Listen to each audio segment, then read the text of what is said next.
What is going on YouTube? Welcome back to another news update. Today we've got 3 interesting stories we're covering in 135. 1 video, 3 news stories, 5 key takeaways. 3 stories we're covering today are 1. JPMorgan investment banking revenues, 2. How AI is going to change jobs in financial services, and 3. Why life is getting tougher for private credit funds. So with that, let's get straight into the video. Alright, the first story we are talking about is JPMorgan sees investment banking revenue jumping as much as 30% in Q2. So the 5 things you want to take away from this article are: 1. Increased revenue forecasts. JPMorgan expects investment banking revenue to rise by 20 to 30% in the second quarter, an upgrade from its previous mid-teens growth estimate due to robust capital markets. Number 2. Trading revenue improvement. Trading revenue is projected to exceed previous estimates, showing a slight improvement from a mid-single digit percentage gain. This follows a 5% decline in trading revenue in the first quarter. Number 3, leadership changes. So Troy, I don't know how to say his second name, Rohrbau we'll call him, co-CEO of the commercial and investment banking division, is seen as a potential successor to CEO Jamie Dimon.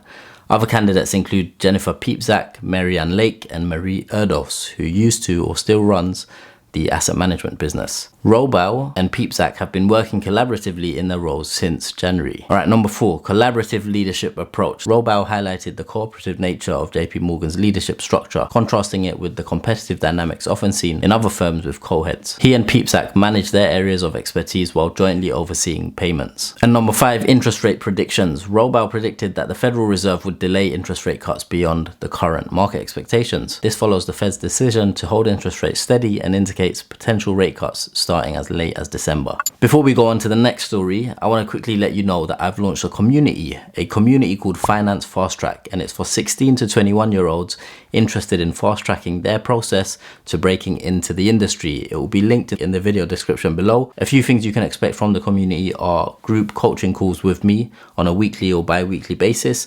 There's going to be a growing community for you to network with, other students all over the world from different unis in different positions that you can network with, chat to, connect with, an array of online courses that I'll be putting together, ranging from CV courses, cover letter courses, interview prep, so on and so forth. This type of thing would normally cost £300-500 plus, but you can access it today for less than £9. But be quick, because there's about 60 spaces left and then I'm going to cap it, so don't miss out. If that sounds interesting to you, hit the second link in the video description below to join Finance Fast Track, and I'll see you on the inside. Now with that, let's get on to the next story. Alright, the next article we're covering is titled How Generative AI Will Change Jobs in Financial Services. So the first way it's going to impact jobs in financial services: automation of routine tasks. So generative AI will streamline transaction processing by automating data entry, validation, and reconciliation. This will enable financial institutions to offer faster, more reliable, and cheaper services. Number 2, enhanced fraud detection. AI can analyze millions of transactions quickly to detect and flag potential fraud, something humans can't do. This allows human risk assessors to focus on suspicious transactions, improving overall security. Number 3, investment management improvements. AI algorithms will assist in analyzing markets, assessing company performance, identifying trends, and evaluating investment strategies, allowing investment managers to spend more time understanding client needs. So it gives better client interaction time, build client relationships, and just nurture those client needs. Number 4, revolutionized insurance underwriting. So AI can interpret risk information more accurately and generate synthetic data to fill gaps, leading to better informed underwriting decisions. And last but not least, we've got improved customer service. Advanced AI-powered chatbots will handle routine inquiries more efficiently, freeing human agents to address complex and sensitive issues, thereby enhancing customer satisfaction and retention. Before we go on to the third and final story, some of you who are interested in breaking into the world of banking and finance might not know that I've put together career guides on all of the different divisions. Now, typically I would sell each career guide for £20 each.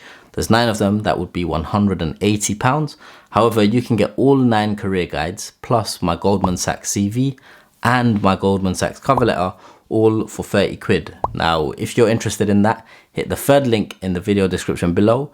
And with that, let's get on to the third story. And the last story we're covering today is about private credit funds. So you know how you've got private equity. So it's equity is pieces of companies, but they're not publicly traded, so it's private companies. Similarly, when you are dealing with debt, so credit is basically debt, and this is to do with private debt or private credit. So life is getting tougher for private credit funds. So let's dig into why exactly that is. So first and foremost, increased competition. The private credit industry is facing intensified competition from the resurgent syndicated loan market. Whenever you hear syndicated, just think multiple people or groups coming together.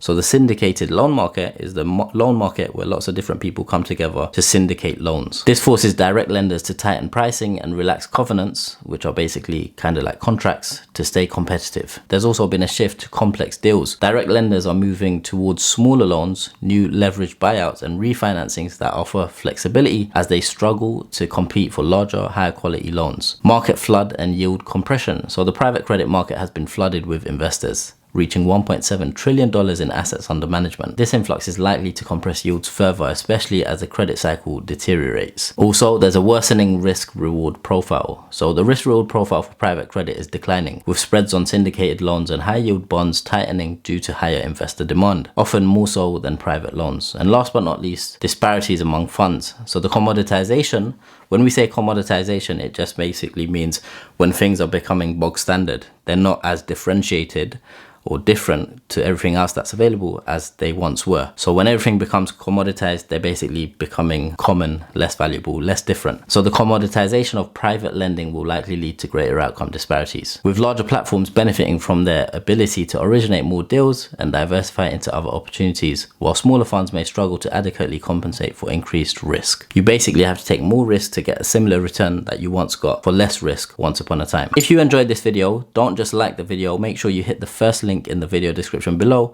to subscribe to my free newsletter where I send out an email daily doing 1, 3, 5. One newsletter, 3 stories, 5 key takeaways.